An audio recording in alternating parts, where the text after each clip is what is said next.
लोगों को डरा करके सरकार बनी है। लोगों की जांच करके, लोगों को डरा करके, खोखा दे करके ये सरकार इन्होंने बनाई है। महाराष्ट्र की सरकार तो जाएगी जाएगी बीजेपी की, महाराष्ट्र के साथ दिल्ली की सरकार भी नहीं बचेगी। दिल्ली की सरकार भी जाने का काम होगा, क्योंकि दिल्ली की भी सरकार पूरे सहयोग और समर्थन वाली सरकार नहीं है। इसलिए महाराष्ट्र का ऐतिहासिक चुनाव होने जा रहा है। समाजवादी पार्टी का संगठन है।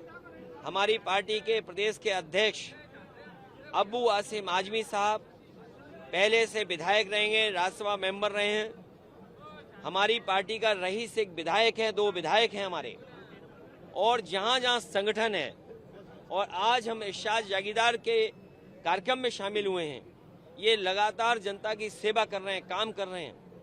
हमें उम्मीद है कि हमारी पार्टी ने जो सीटें मांगी हैं, उन सीटों को शामिल होकर के हम लोग चुनाव लड़ेंगे। सर, कितने सीटों का बंटवारा नहीं हुआ है? कितनी सीटें मांगी गई है? आपने पांच अनाउंसमेंट कर दिए, 5 कैंडिडेट के अनाउंसमेंट। ये अनाउंसमेंट इसलिए किया है कि यहाँ पर यही अच्छा काम कर रहे हैं। कम से कम हमारी पार्टी के लोगों की ताकत तो दिखाई दे। कल कोई बात हो कि पता लगे कि आपकी पार्टी नहीं है। जब चुनाव घोषित हुआ है, हमारी पार्टी मैदान में है, और इस बार किसी तरह की देरी हम लोग नहीं करना चाहते हैं। चुनाव की तारीख हुई, चुनाव प्रचार में और जनता के बीच में हम लोग हैं। हरियाणा की गलती आप दोहराना नहीं चाहते? हरियाणा की गलती हमें नहीं दोहरानी है। हरियाणा में जो हारे हैं उन्हें गलती नहीं दोहरानी है। और क्योंकि भारतीय जनता पार्टी बहुत ही होशियार पार्टी है, हरियाणा हारी हुई जगह पर उन्होंने सरकार बना ली। इसलिए हम लोगों को सावधान रह करके और अपने वोट को बचा के भी रखना है, क्योंकि बीजेपी के लोग जानते हैं महाराष्ट्र की सरकार अगर नहीं बनी तो दिल्ली की सरकार चली जाएगी।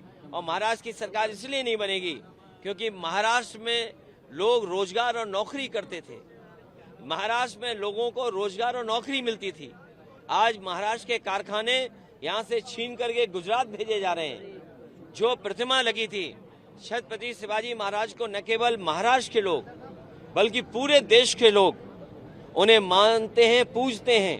हमारे उत्तर प्रदेश के लोग भी मानते हैं। सोचिए, उनके स्मारक में, उनकी प्रतिमा में ये घपले कर रहे हैं, तो महाराष्ट्र की जनता ये अपमान कभी स्वीकार नहीं करेगी। महाराष्ट्र की जनता इसको अपना सम्मान का चुनाव भी समझ रही है। आप बार-बार कह रहे हैं दिल्ली का सरकार जाएगा, क्या कुछ कारण या कुछ चल रहा है क्या दिल्ली के सरकार जाने के लिए? नहीं, देखिए, महाराष्ट्र की जाएगी तो दिल्ली की भी जाएगी। जैसे महाराष्ट्र की सरकार इन्होंने हत्या ली, खोखे से डरा करके और संस्थाओं से दबाव बनवा करके, तो जब महाराष्ट्र की जाएगी और दिल्ली की भी सरकार इनकी अपनी सरकार नहीं है, वो भी सहयोगी सरकार है। पता नहीं वो 2 साथी कब चले जाएं या कब उनका साथ छोड़ दें।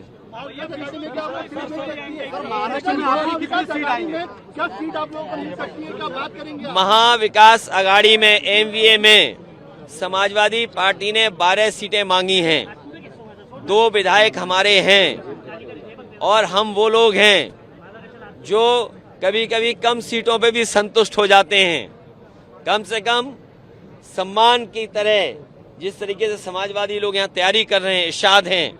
कल हम लोग मालेगांव थे, क्या ऐतिहासिक कार्यक्रम था। बारिश के बाद भी लोग हटे नहीं, गए नहीं। तो ऐसे तमाम सीटें हैं जिनकी जानकारी हमने दे दी। जहाँ पार्टी मजबूत है उनकी सीटें भी हमने घोषित कर दी। और एक बात मैं बताना चाहता हूँ, मुझे तो ये बताया जाता था कि सबसे अच्छी सड़क महाराष्ट्र की है।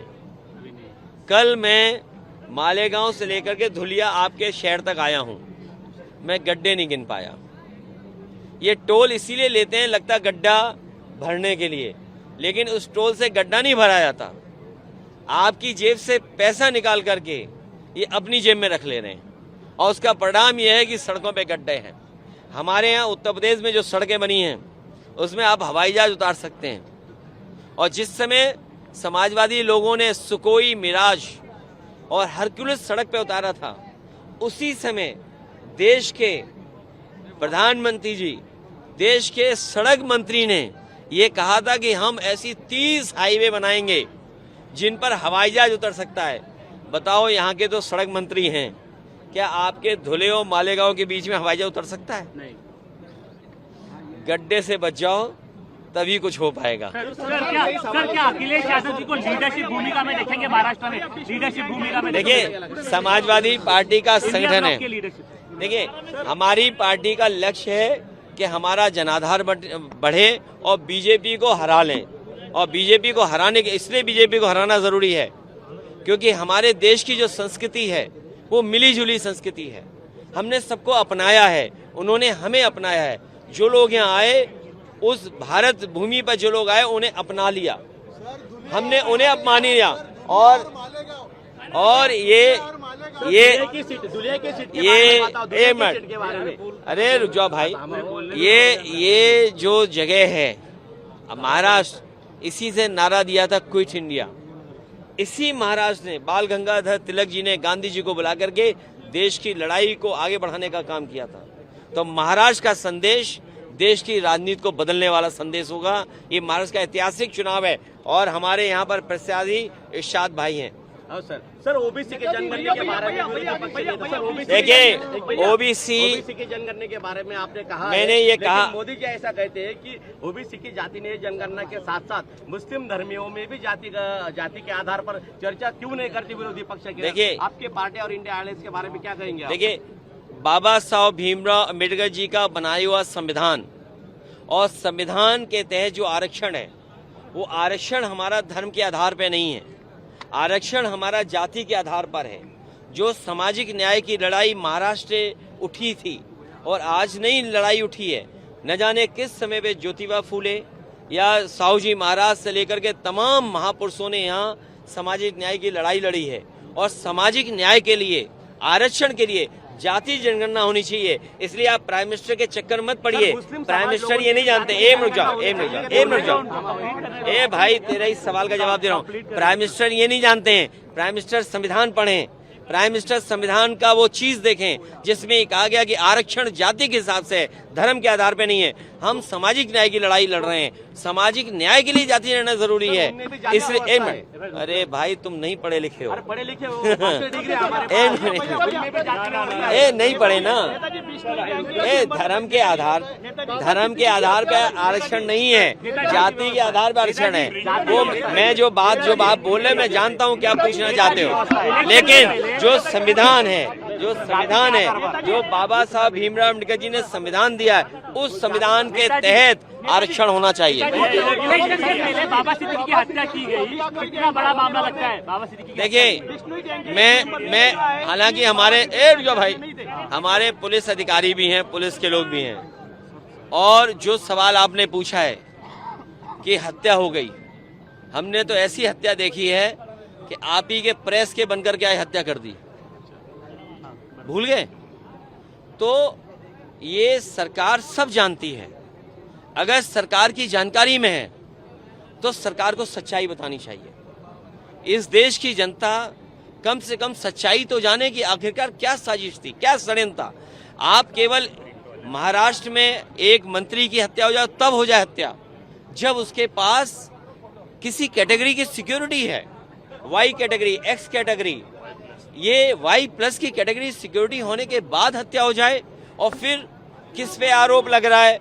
और आप तो सोचिए, हमारे देश के ऊपर आरोप लग रहा है, अमेरिका हमारे ऊपर आरोप लगा रहा है, कनाडा हमारे ऊपर आरोप लगा रहा है कि हत्या हुई है। सोचिए हम अपने देश को कहां ले जा रहे हैं। और आज भुखमरी के आंकड़े आए हैं, जो 5 देश हैं उसमें सबसे ऊपर भारत है, और सुनने में आ रहा है कि हमारे पड़ोसी देशों से भी हम गए बीते हो गए, हम ज्यादा भूखे हो गए।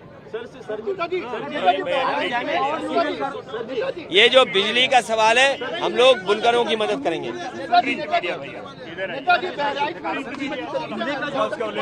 बहराइच में हत्या हुई है, वो इनकाउंटर नहीं है। ये सरकार हत्या करती है अपनी नाकामी छिपाने के लिए। For exclusive and insightful videos, subscribe to our new channel ABP Live Premium.